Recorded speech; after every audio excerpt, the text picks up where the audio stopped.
Good evening, everybody. I hope you're well tonight. Welcome to the Grace Place live stream, Bible study. I hope you've been enjoying these studies. I sure have. Pastor keeps challenging my thinking and my heart, and I need that. Both this part and this part get a little bit screwed up with me from time to time. So I've been really thankful for Bible studies that help me stay focused. So if you were here early, you already got to see Pastor and Bradley, but let me introduce Brad Larson and let him say hello to you and greet you from the Larson home. Go ahead, Brad. You got to hit unmute now. Sorry. Good evening, Grace Place. Good to see you again. I wish I could see you. I miss seeing everybody, but God bless you, and it's good to be with you again tonight. Always good to see you, Bradley. Thank you for joining us. The only other one with us tonight is Pastor Friend, so I'll just turn it to him right off the bat, and we can get moving. Thank you, Nate, and a good evening again, Brad. It's great to be with you again. I love being with you, and I love what's happening on Wednesday nights in these Bible studies. Probably the longest series that I've ever done, and it started with the idea of the new birth with Nicodemus. Now, several months ago, we started talking about new beginnings when it dawned on me at the very beginning, the news of the virus had so many questions, and I realized things were going to change drastically. I felt that in my spirit, and I knew it in my mind. Just the information just rocked our worlds, and of course, it's became a pandemic. It's a worldwide, life-changing, church-changing, socializing changing event. It's amazing to me how something so small and invisible can be so effective.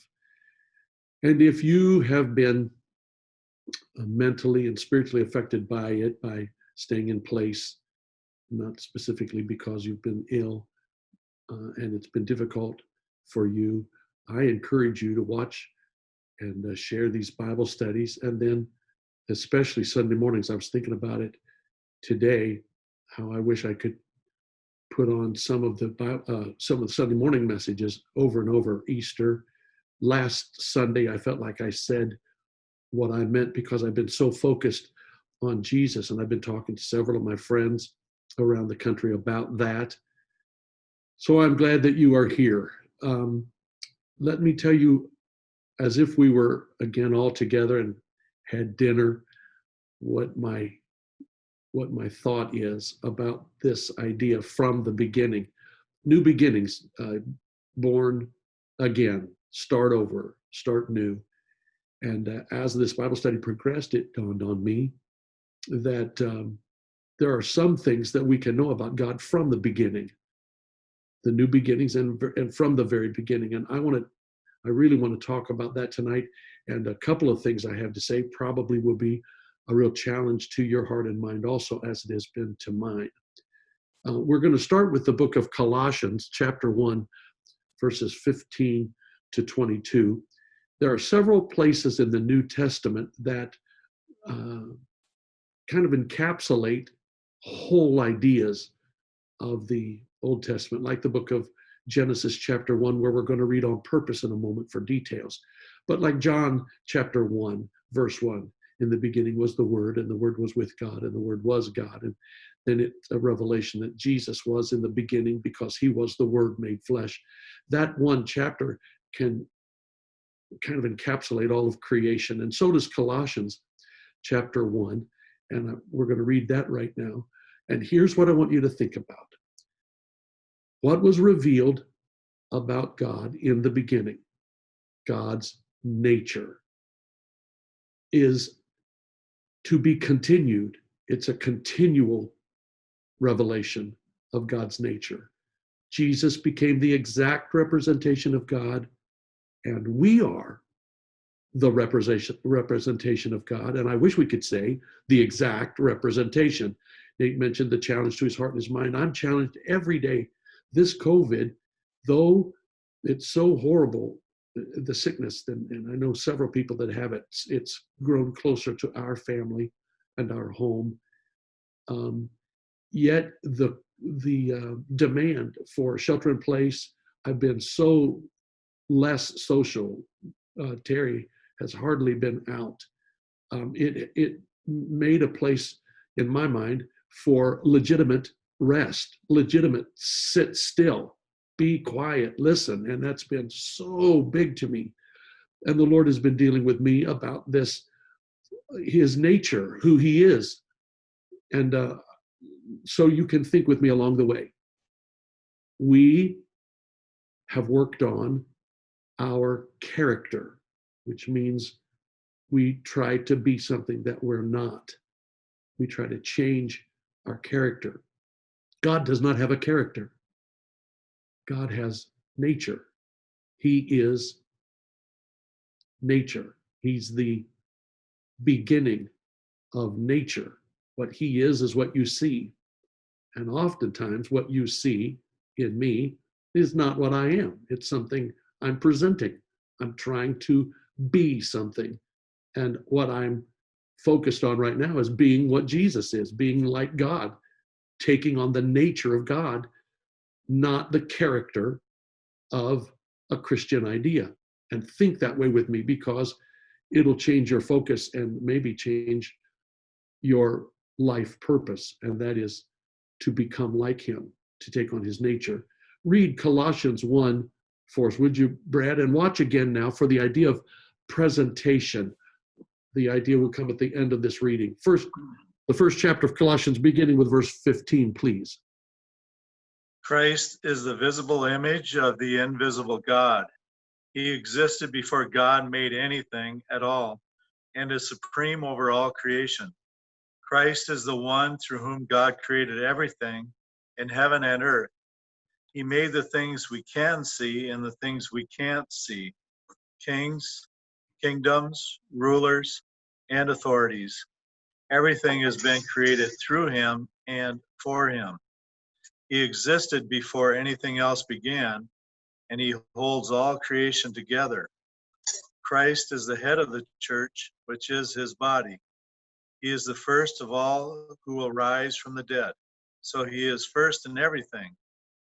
For God in all his fullness was pleased to live in Christ, and by him God reconciled everything to himself. He made peace with everything in heaven and on earth by means of his blood on the cross. This includes you who were once so far away from God.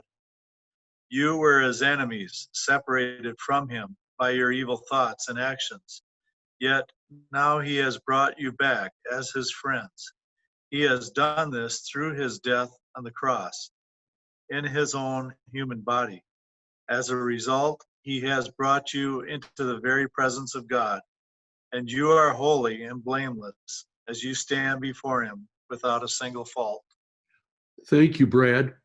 If you read from the New International Version, verse 21 and 22 again, once you were alienated from God and were enemies in your minds because of your evil behavior, but now he has reconciled you by Christ's physical body through death to present you holy in his sight, without blemish and free from accusation. God's intention is to change our fallen nature, reconcile us back to God, to make us like himself, to recreate us, a new creature, a new creation by a new beginning. And when we go now to Genesis chapter 1, Brad will read the first few verses, and then I want to pay specific attention again this evening to the bursting forth of the ground and the things that God created, because the things of God's nature are clearly seen by the things that he made. One of the secrets, one of the things that I overlooked until the last few weeks about God was it is always reproducing. God set it up that the trees would reproduce after their kind. And I was really stuck on that for a few weeks. What a wonderful thing. And about the seed and how valuable this idea is that whatever seed you plant, that's the declared by God, the fruit that you'll receive. If you plant corn, you'll get fruit, corn. If you plant apples, you get apples. You plant a peach seed, you get a peach tree. And now it's dawning on me that whatever the nature of God is going to be reproduced in me.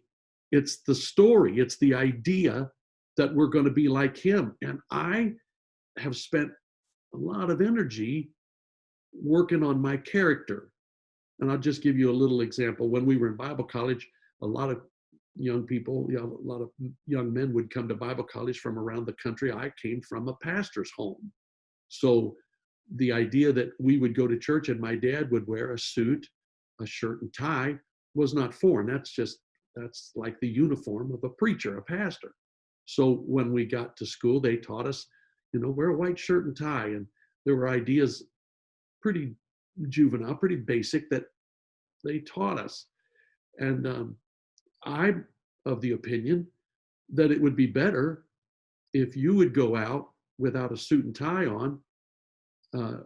Maybe if you were even dressed casually, but that you were kind and loving and nice and careful for people, and that the nature of God would show. And that would be your presentation rather than the way you dressed. And I felt like the Lord was dealing with me. It'd be better that you leave your suit and tie in the closet and put on some kindness. And I realized, my God, I really believe that's been his purpose, and it hasn't been my focus. A few weeks ago, we had a sad and yet celebratory event. We had Art Sawyer's memorial service, and I was there at Art's house and was a part of it, and was able to talk to the crowd with his son Alan and Craig about Art. And one of the things, three things that Art Sawyer said to me that really affected me. My dear old friend Art Sawyer. But the first thing he said was, years ago, he pulled me down one Sunday morning. I had on a pair of jeans and a casual shirt, came to preach, feeling really comfortable. And he pulled me down, grabbed me by the neck, pulled me down, and he whispered in my ear, "I like it when you wear jeans." Well, I stood up and laughed, but I thought what he really was saying was he'd seen enough suits and ties in his time to know that that doesn't make a preacher out of you. Your presentation, what you seem to be, isn't always what you are. I like the freedom that he gave me just as a guy, but I heard that several times in my head and realized he was saying, be yourself. Well, that's what he wanted in his pastor. What's your real nature? Who are you really? And the other two things, just to ease your mind from wondering what else he said to me. When Karen was fixing his hair as he lay in bed dying, and she reached over and put his hair in place and said, "Dad, your hair's sticking up." And he looked and said, "It doesn't matter." Oh, that struck my heart. What matters when you're dying, on your dying bed? What matters? And then that day, the last time I saw him before I left him, he turned and said, "I love you, Mick." And I said, "I love you, Art." And I was so thankful that he didn't call me pastor friend or brother friend, but it was Mick. And there was something about that connection that comes through this message tonight. And that is, I want to be like Jesus. I want to be like God. I want the nature of God to be what people see, not just what I present. And when Paul said to the Colossians, he's going to present you faultless. He's going to do something inside of you and present you holy to God. I think that's what he's revealing by nature. It's that he is reproducing himself. I'm trying to be like him, and he is constantly working in my life to reproduce himself. So when we read Genesis 1, get the revelation, get the thought now. We're not just reading the story of a historical moment, what God did, but what's the underlying factor? What's the principle? What's the secret to this? What's the mystery in this revelation? So read beginning with the first verse, Brad. We'll talk about God, and then we'll move down to verse 9. Read Genesis 1 through 5 for me. In the beginning, God created the heavens and the earth. The earth was empty, a formless mass cloaked in darkness, and the Spirit of God was hovering over its surface. Then God said, "Let there be light," and there was light. And God saw that it was good. Then he separated the light from the darkness. God called the light day and the darkness night. Together, these made up one day.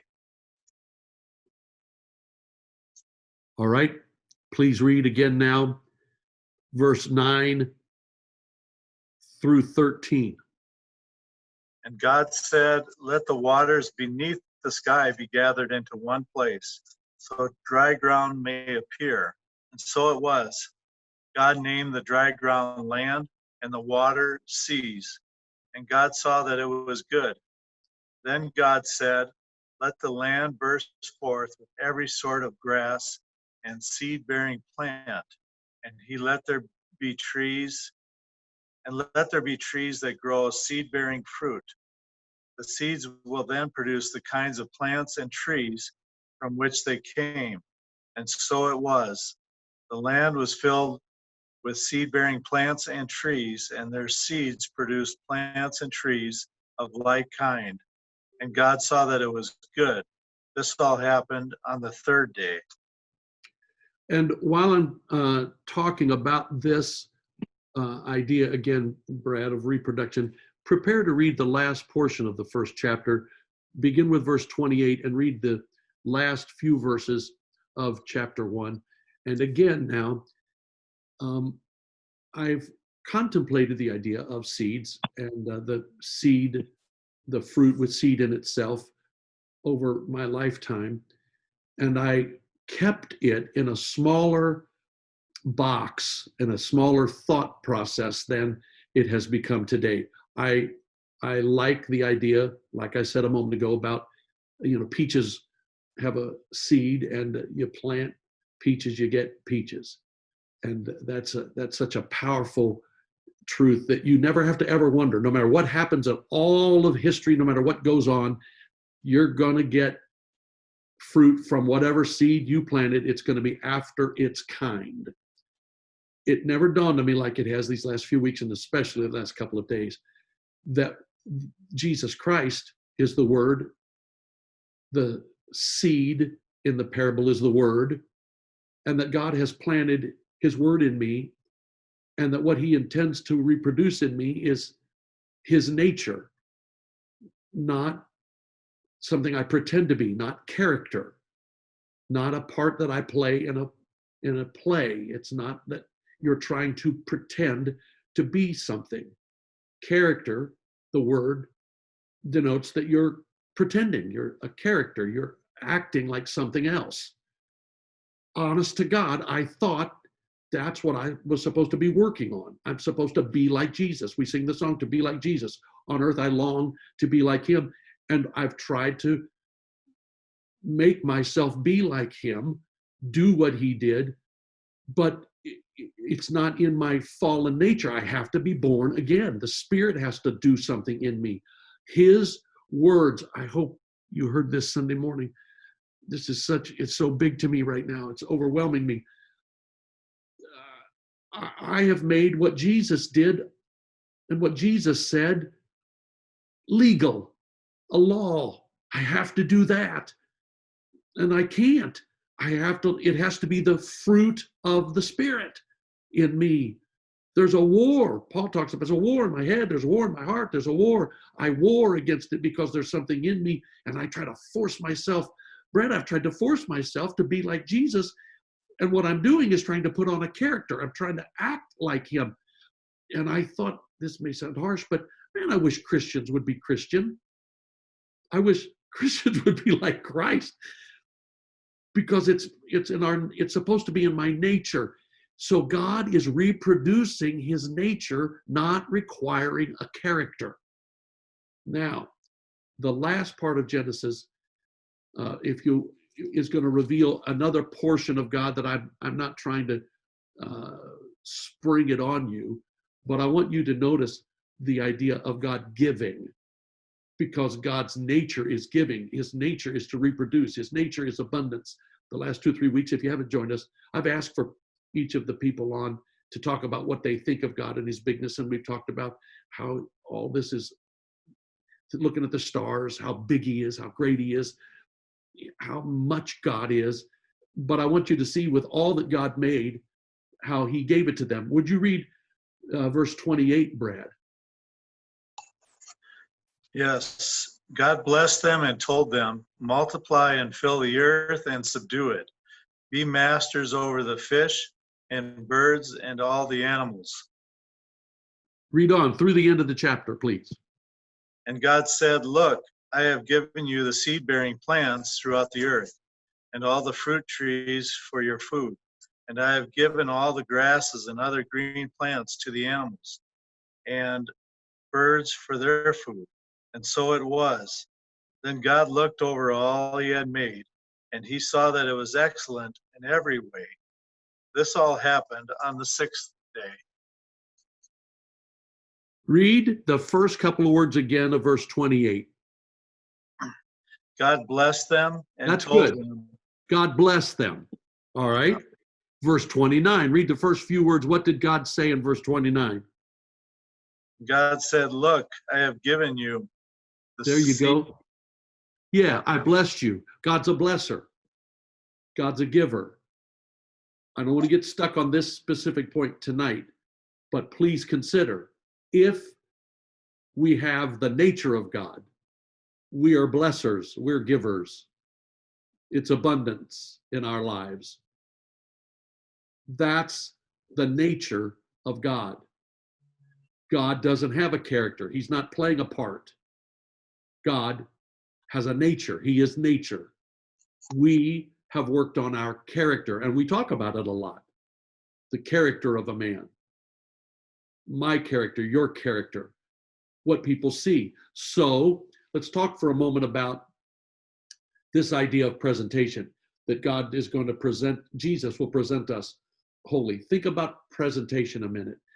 Brad, you and Nate, consider just a moment and help me with an example of things we think about being presentable. Nate, I think of you and I think of food and the way food is presented. We ate together in Florida, and Nate took on the responsibility a couple of evenings of making our dinner. Talk about presentation, Nate. Well, I don't know. I like food to look good. I think, maybe I got that by watching Master Chef or eating in a nice restaurant or two. But there's something about, if there's a variety of color on the plate, some red berries, some green parsley or cilantro, along with your brown meat and potato, there's just something that stimulates and activates your saliva glands a little more. That the kind of thing you're talking about? Yes, the idea that a meal actually, honestly, somehow makes it taste a little better or something when it's presented well. The idea of presentation. And there are people who make millions of dollars and companies that work on presentation. I watched a program showing how they make a commercial for a Whopper, how they make that tomato and that cheese lay over it, and how they make that beef look shiny. And I couldn't believe it. It wasn't real mayonnaise. It was glue. They were, It's so true. right? So it's not, it's the presentation wasn't particularly the truth. It was a presentation. Do you see where I'm going tonight? That the nature of God is original, it's pure. And what I want is the nature of God to be presented through me, not this other thing called character of what I pretend to be. I dress up, and I talked about this to a couple of other people in the church about wearing a suit and tie and it being a preacher's uniform, and you can tell by looking. There's issues even now with riots and police uniforms, and you can tell by looking what that person is. And you just think about presentation, Brad. Think about clothing, uniforms at work. Give me an example, Brad, of what you think when you think of an outward appearance. We're going to get on that in just a moment. You kind of can know where I'm going with outward appearance, but this idea of being a Christian outwardly but not inwardly. Tell me, Brad, about what you think about presentation. Well, just as an example, when I mow my grass, I like to mow it in straight lines. And I like it to be presentable. And then I like to do it from corner to corner. And then the next week, I'll do it from the opposite direction. Kind of like the baseball fields. I like that presentation of a nicely groomed lawn. And I do that at the church. I do that here. And I know others do it differently, but I like to present a well-looking grass lawn after I'm done. So I love that.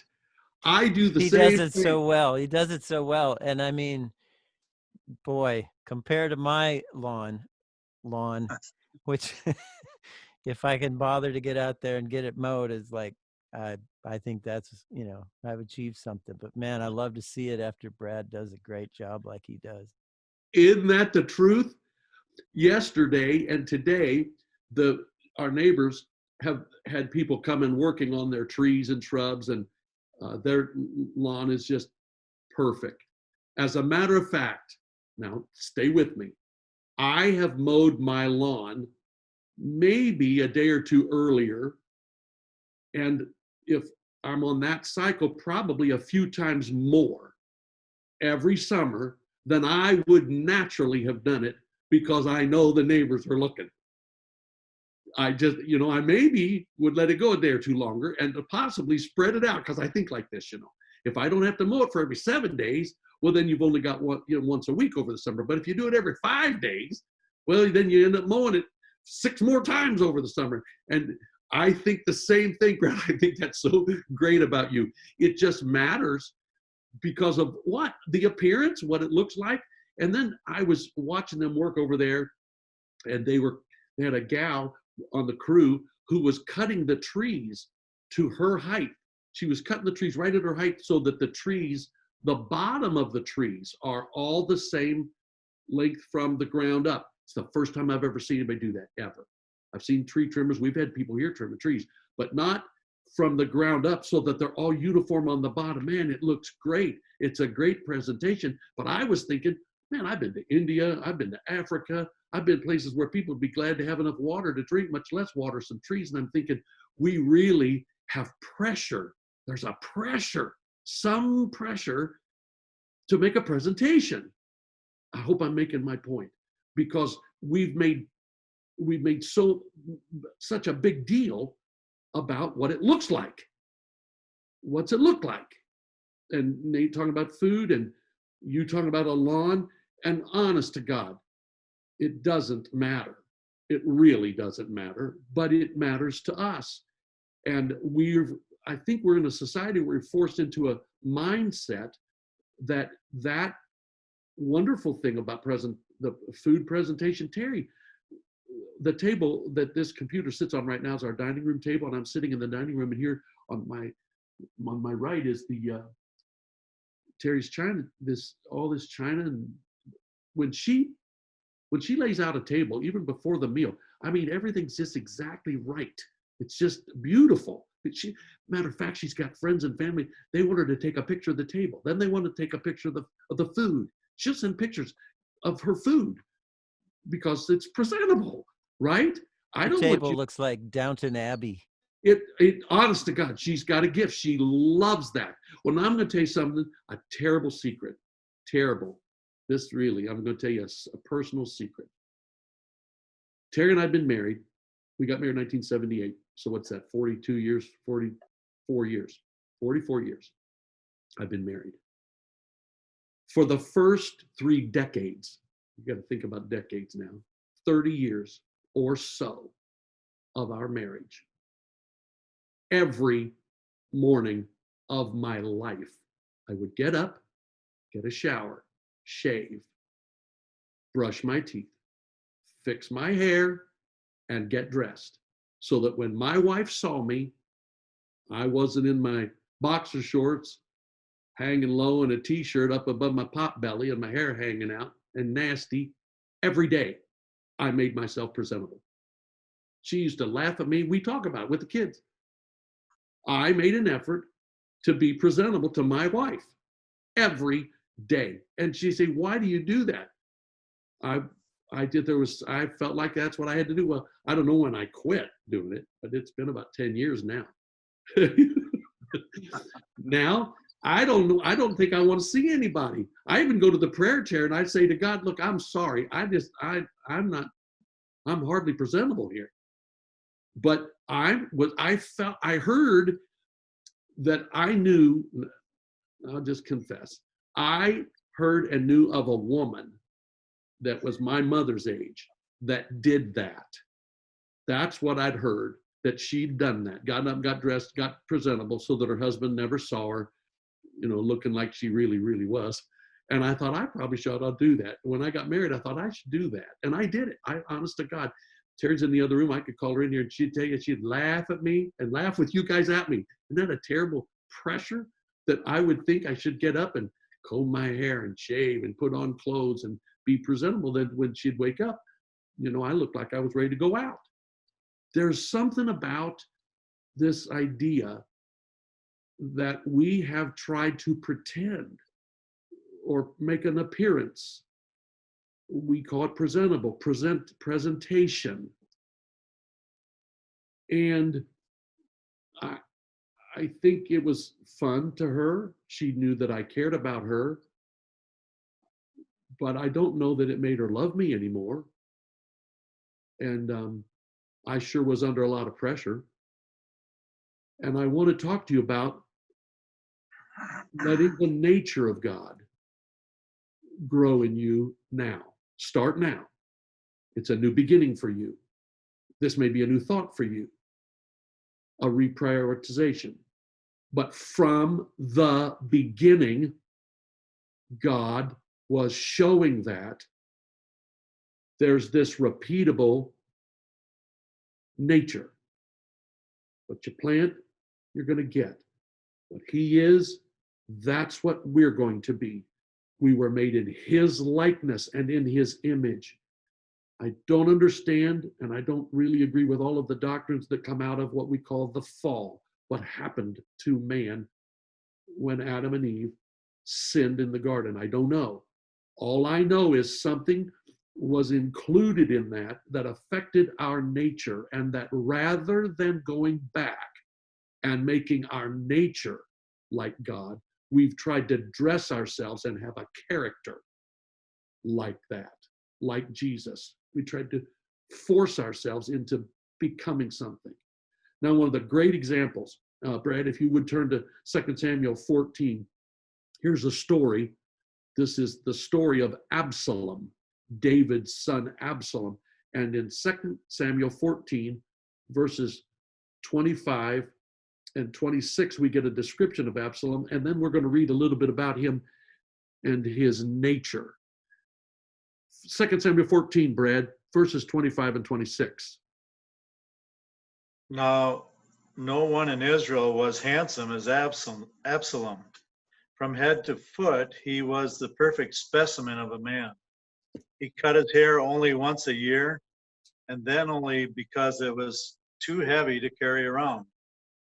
When he weighed it out, it came to 5 pounds. He had 3 sons and 1 daughter. His daughter's name was Tamar, and she was very beautiful. All right.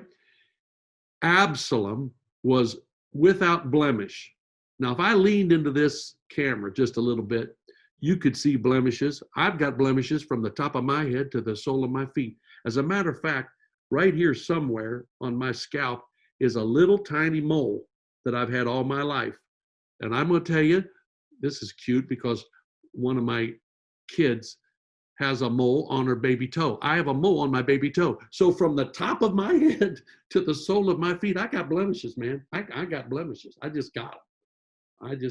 This guy, I can't even imagine how good looking he was when it's recorded how good looking the man is.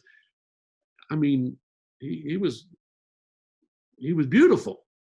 So that's just great, Absalom. He's the kind of guy, in high school, you want to hit him in the nose and crooked his nose up a little bit.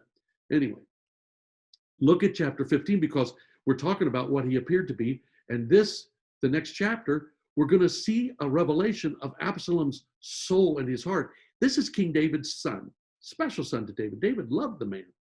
You can read, and I would suggest maybe that you read the next few chapters of 2 Samuel. Just give you a reason to read those in your devotions, just to stay up with me in the way I'm thinking in the story. But Brad, if you would read beginning with verse 1, chapter 15, 1 through 6, please. 1 through 6. After this, Absalom bought a chariot and horses, and he hired 50 footmen to run ahead of him. He got up early every morning and went out to the gate of the city. When people brought a case to the king for judgment, Absalom would ask where they were from, and they would tell him their tribe. Then Absalom would say, "You've really got a strong case here. It's too bad the king doesn't have anyone to hear it. I wish I were the judge. Then people could bring their problems to me, and I would give them justice." And when people tried to bow before him, Absalom wouldn't let them. Instead, he took them by the hand and embraced them. So in this way, Absalom stole the hearts of all the people of Israel. So Absalom, this good-looking guy, very presentable, had a rotten heart. He actually planned this rebellion against his father. He had whatever aspirations, whatever jealousies, whatever you want to call it, he was going to climb the ladder and didn't care who he was stepping on. There's something wrong with this guy's mind. There's something wrong with his heart. And we read about how beautiful he is, but boy, this is a big deal to me because he gathers these people slowly. He steals the hearts of Israel. And we're going to read just a little bit more of this, how this incident begins, and then you can read how his rebellion affected King David and the kingdom. But if you would then read again now 10 through 12, verses 10 through 12, Brad. But while he was there, he sent secret messengers to every part of Israel to stir up a rebellion against the king. As soon as you hear the trumpets, his message read, you will know that Absalom has been crowned king in Hebron. He took 200 men from Jerusalem with him as guests, but they knew nothing of his intentions. While he was offering the sacrifices, he sent for Ahithophel, one of David's counselors who lived in Gilo. Soon, many others also joined Absalom, and the conspiracy gained momentum. So you see, he works secretly, and there's a conspiracy, and we're seeing the inside of him. We're seeing his nature. He's put on a character. He's played. He's an actor. But the reality is, he's so beautiful. He's so good looking. He actually takes time to weigh his hair to say, I've got 5 pounds of hair. This guy's, there's something pretty vain about all that. And then his heart is so filled with desire for recognition and for the kingdom, that he rebels in a secret conspiracy against his own father. And we see his true nature. So think of that term. You know, we have this idea of character now, and the true nature of a person. God is working on our nature. Christianity and church has worked on my character. Teach me how to dress. Tell us how to act, how to be an actor. But from the beginning, it's revealed that whatever's in that tree is going to come out again. And whatever's in that fruit is going to be the next generation. And I'm teaching tonight that there's a work of the Spirit in our lives, not to change what we appear to be, but to change our nature. And that's what spending time with God and being alone with him and spending time in the Word and listening, that's the transformation that's happening to me and happening to us. And I'm telling you, it's a battle. I just want to encourage you. You say, man, I've been a long time working on these things. We all our lives have been affected by people and what was put into our heads as to what we thought we should be. Every family is a little bit different, but we have a general idea, especially in American culture. You know, you work hard, you work your way to the top, so that if somebody decided to rest, I used to hide so I could rest because I didn't want anybody to know I was resting, because that's a shame to rest. Then God spoke to me about 13 years ago and said, rest. And I couldn't hardly stand it. I couldn't hardly believe it. He wanted me to rest. He wanted me to be at peace. All my life I was taught, come on, try harder, work harder. Force yourself to be this character. Force yourself. Like love became a law. Love became a commandment. Love became a burden. I got to love everybody. It became legalistic. Jesus was exactly the opposite of what it was intended to be. I am to be formed in his likeness and made like him, and to be giving, as it said there in the first chapter of Genesis, and generous, and to be a ruler and an overcomer. And all of the time, my mind, I was under responsibility and under pressure. And here this Absalom is good looking, but man, we see past his good looks. Brad, you're good looking. You don't have any hair, but man, you're a good looking dude. You could just be a model for a glasses model or something, or the razor shave guys, all that business. But it wouldn't matter. It doesn't matter. It seems that doesn't matter to God. The quick story of David, when Samuel goes to find the next king of Israel, God sends him to Jesse in Bethlehem, and Jesse brings his sons in front of Samuel to anoint one of them king. And it says specifically, don't look on his outward appearance. God looks at the heart. And Jesse doesn't even bring David into the group. David's out in the field. He's a shepherd. And Samuel knows the Spirit spoke to me. I've got to anoint one of your sons. Is this all you've got? And Jesse goes, oh, no, we got the young one. He's out in the field. Go get him. And when Samuel sees David, that's the man after God's own heart. That's the guy who has God nature. So please look with me at Isaiah 53. Isaiah chapter 53. I'm coming at this from a different angle. I'm coming at this chapter, which is one of probably my favorite chapters in the whole Bible, about Jesus. But I want you to see this description of Jesus and compare the nature of Jesus to the character of Absalom. Please read Isaiah 53, 1, pardon me, 1 through 6, Brad. Thank you. Who has believed our message? To whom will the Lord reveal his saving power? My servant grew up in the Lord's presence like a tender green shoot, sprouting from a root in dry and sterile ground.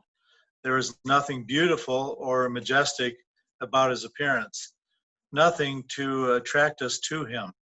He was despised. Wait, Brad, you Okay. got to read that again. We just read about Absalom. What does this say about Jesus? Please, I'm sorry. Please read that again. Just read verse 2 again. There was nothing beautiful or majestic about his appearance, nothing to attract us to him. He was despised and rejected, a man of sorrows, acquainted with bitterest grief. We turned our backs on him and looked the other way when he went by. He was despised, and we did not care. Yet it was our weaknesses he carried. It was our sorrows that weighed him down. And we thought his troubles were a punishment from God for his own sins. But he was wounded and crushed for our sins. He was beaten that we might have peace. He was whipped and we were healed. All of us have strayed away like sheep. We have left God's paths to follow our own. Yet the Lord laid on him the guilt and sins of us all. Probably the most powerful verses in the Old Testament about Jesus. When you were reading that, Brad, honestly, I'm an emotional person, and I often am broken in my spirit by the word of the Lord. But I could barely hold back the tears hearing you read those words a little differently from my Bible. It's beautiful. It's so beautiful. But to think there was no beauty, there was nothing about his appearance that would attract us. Oh God, does that stir my heart about new beginnings and to think differently.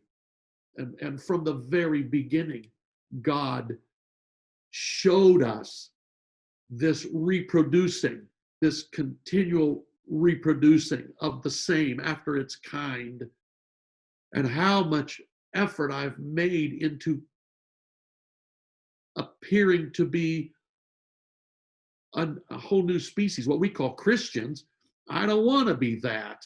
I want to be like Jesus. And there was nothing about putting on a white shirt and tie and dressing it up. We have appealed to that base and carnal side of our senses to be an attractive church. What is it that we want? What's it supposed to look like? What are the appearances? And if the insides are missing, if Absalom, you're a good-looking man, you're beautiful, but man, there's something missing in your nature inside of you. And Jesus didn't have the beauty. He didn't have anything that would attract us that we could see. But I am so attracted to this broken him, this bruised him, this crushed him part of him, that I'm being converted. What people really want is Jesus, not another actor, not another character, not another pretender. And I just pray that this Bible study would cause all of us to pause. I know it can't be done in a day. I know for me, Brad, God's got so much work to do in my life. I got job security if it comes to teaching this stuff. He's working on me. He's working on my nature. And in that, first comes a sense of brokenness and then a great celebration. And I got to bring that part to you because I celebrate the fact that God never tries to do anything. He's doing this. I'm going to be like him. He's going to make me like him. His nature is going to come out. Let's make that specifically. Romans chapter 2. Did I give you Romans chapter 2, verse 14? Brad, I think I did. Would you read Romans chapter 2, verse 14? Paul is talking, the first part of Romans, especially through chapters 6 and 7, he's making a separation, a difference, a comparison between grace and what Jesus did and the law, and Gentiles and Jews, and the idea of following the law.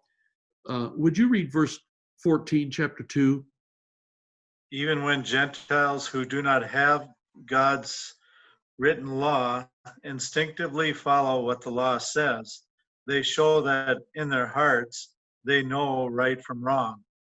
Mine reads, indeed, when Gentiles who do not have the law do by nature things required by the law. Yours says instinctively. I declare that there is a God part, planted seeds of God in every person.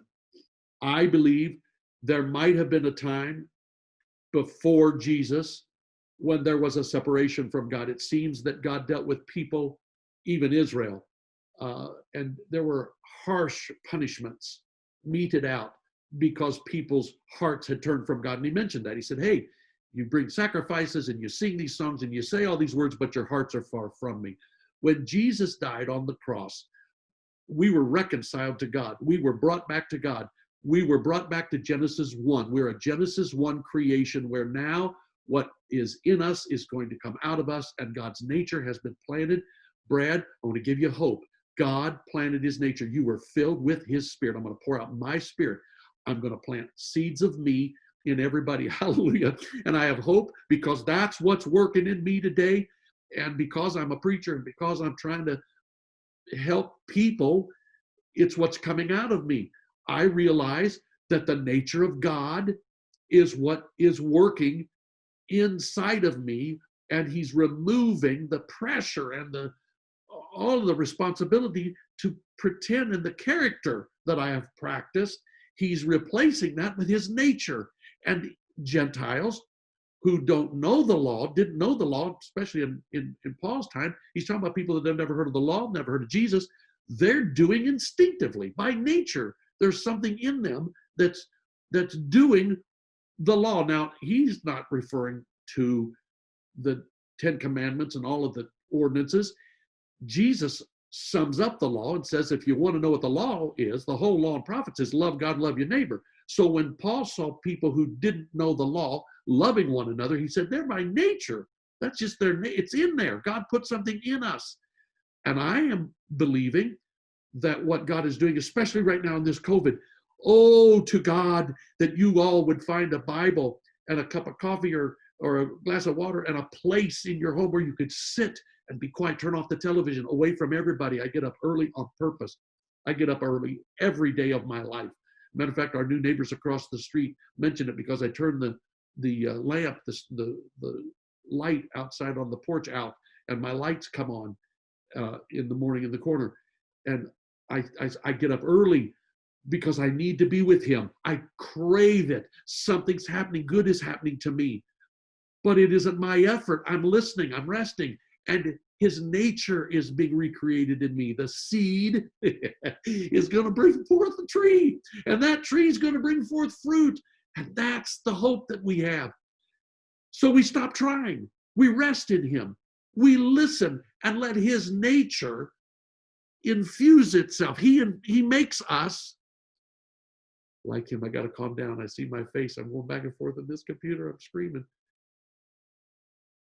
The pressure of being a character is being lifted from me. Stay with me. I know I'm giving you 4 or 5 subjects to think about. But true freedom is when you are being yourself. When you're not trying to be what everybody else thinks you should be, but when the true nature of God is coming out of you, you're free. Free to love. You don't have to hide. God, I spent 99% of my time hiding, pretending, ashamed, fearful. That's why Adam and Eve put on a fig leaf coat. They wanted to hide from the beginning. From the beginning. And God stopped that madness with Jesus Christ and poured himself into us and showed us what God is. He's the perfect representation of God. And that's my Bible study tonight. That's what I wanted to talk to you about. That from the beginning, God has promised that he's going to show up and be in every generation what came out of that original seed. It's happening to us. It might seem slow. It might be just a little root out of dry ground. The old King James, yours talked about a sprout coming out of broken ground. But that's what is happening in our lives. And God will use this COVID to plow the ground. to prepare you. Let me say it directly. God will use these circumstances to plow the inside of you up and cause you to be disturbed. And things aren't right, things aren't normal, things are crazy, so that he can put seeds of change in us. Well, do you have any thoughts about it? You want to make a comment? Do you get it? Do you get what God's doing in my life as I sit over here in this house? He's changing my nature, not my character. It's a lot, Mick. It's a lot. I mean, I've heard similar teachings over my many years, and I've always struggled with them because I feel like I understand the target, the nature of God, the nature of Jesus, but the path to get to that target has eluded me so often. And yeah, I've got a lot to think about. You're challenging my thoughts. I'm not going to ask you to answer all my questions tonight because Thank you very much. well, eventually I'd like you to do it all. Yeah. But if I hear you right, you're saying a big part of the path forward is quietness and maybe stripping away the layers that we have created of what you're calling character, which really is just us role playing, either to fool ourselves or our friends or somewhere else out in the world, to strip that away and go back to the beginning again, where we could be exactly who we are in the presence of God and be with him. That is so right, Nate. I'm saying that it's not up to us. It's not our effort. And Paul makes that very plain. It's by the mercy and grace of God. We are being made in his likeness. I was trying, and he says to me, rest. It's not what you produce, it's what you receive. And here's a major barrier. Brad, oh God, I wish I was with all of you right now. This breaks my heart. But the reason people can't be honest with each other in the church is because we've become so ungracious and judgmental that when we let our true selves show so that we can be healed, people put us out as if we're some anomalies, like we're weird. You've sinned. Oh my God, you did that. And it's all of us. But when I come into the presence of Jesus, he overlooks that exterior and gets right to my heart. And then people think, well, why then would a person continue in some addiction? Or, well, we're growing. We don't give people a chance to grow. We actually think, God, you come out of the baptistry or come away from an altar or come away from a confession of Christ and you should be this grown tree. No, look at nature. He's showing us the way he does things. And I'm saying the whole thing is backwards. I know that's big, but God knows I'm receiving from God to change my nature, not working harder to be what he wants me to be. The harder I work, the more I was a failure. When I receive him and receive his love and let him transform me, I recognize the pain of conversion. I'm still in the throes of changing my mind every day, but this suddenly makes so much sense to me. He's the one who spoke it and said, this is how the process is going to work. And this is how long it's going to take in time. And there's going to be and then he sends Jesus as the seed of this new planting, this new man. And I took Jesus and made him a part of Old Testament legalism. Oh, I got to be like Jesus. I got to do that. And we use the commandment, go into all the world and preach the gospel, as if we have this great commission. Well, there's not one person that I've ever met that's preaching these gospels who has who doesn't have work in their nature. Things have. I'm going to be 65 years old, and I'm just now figuring out that I can't conquer my old character. I can't form myself into presentable, all the stuff. I hide. But when Jesus deals with me, when I receive his word, my heart is touched, my heart is changed, my mind is, I think differently. And if I let his nature come out, the circumstances that I face, there's a different Mickey friend that comes out. Every now and then I'll have a circumstance and I look back thinking, man, your old character came out. I had a guy pull out in front of me 2 days ago in a brand new Mercedes.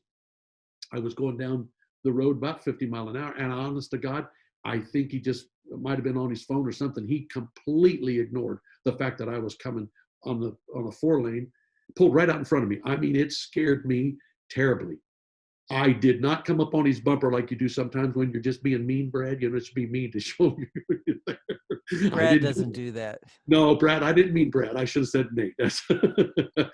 But I didn't. I didn't do that. Yeah, but I swerved around him, and when around him, he gave me the finger. Oh, God. Now that made me mad. Somebody being... Then what did you do?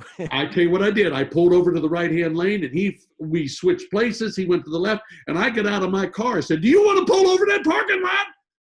And then some people pulled between us. Now I'm turning the right lane. There's 2 lanes. Then he's got the left turn lane. So there's actually 4 lanes. 2 people pulled up. And I thought, what if somebody saw me? So you know what I did? I waved with... I waved like I was talking to him, like he was my buddy or something. So you're saying you had that nature thing going for about, what, 30 seconds maybe? No, I had my character came back. The character, my old nature. Yes. So circumstances reveal your character, or circumstances reveal your nature. Now that's just the fact, because there's a war going on in every one of us. We have a carnal part of us. And for Jesus to dominate, which is my hope, which is my faith and my belief, like tonight, I see that the process of the nature of God being formed in me is not short, it's not quick, it doesn't happen in a day, and circumstances will bring out my character. I also, I don't want to go on, I'll talk long enough, but some of our past wounds that we try to cover up with our character, when someone touches that nerve, we respond like we used to respond. I don't want to be angry when people reject the message. I've said these words, I want to be gracious to ungracious people. I'm working on that. I want God to show up. Do you think we've gone probably our limit tonight? I think with the live stream, I'm in the rare position of being able to tell you when to be done. But really, sincerely, you bring up something that feels really deep to me, and I also never want to be the guy to tell you what to speak about, but do you think we could dive into that little sentence that you just said there next week that thing about what we do with our wounds, what our wounds and our hurts and our issues from the past do to us and how they interfere with the work of God in our life? Could we start there next week? I will, Nate, by the grace of God, I will. I brought it up. I have so much to say. You'd think after all these years, I'd be running out of stuff, but I've got so much to say about this idea of the nature of God that I recognize the way we deal with our wounds is also not God's way. It's a pretend. We act like it didn't happen, or we're over it, and he's not ashamed of our wounds. He was despised and rejected. God bless you all. Don't give it away, Mick. I won't. Let's leave it a teaser, all right, for next week. You have to come back next week, everybody. I love you all. I pray for you. God bless you. Thank you, Nate. Thank you, Bradley. God bless you. I look forward to next Wednesday. Honestly, I wish we were in revival. We'd have church every night. God bless you. Thank you, Nate. Would you like to finish? Pray for us, Nate. Well, I can just pray for me. Heavenly Father, help my heart. Allow me to, I'm so afraid to be vulnerable and real and honest and naked in your sight, but I hear it. I hear your voice telling me that's what I'm going to have to do. And I just pray that you'll help me to do that, to believe that your nature is at work in me, that there's a seed in me that's growing into something beautiful and fruitful. And I pray you'll help me to submit to that thing and to grow in it and to grow in you. I pray in Jesus' name.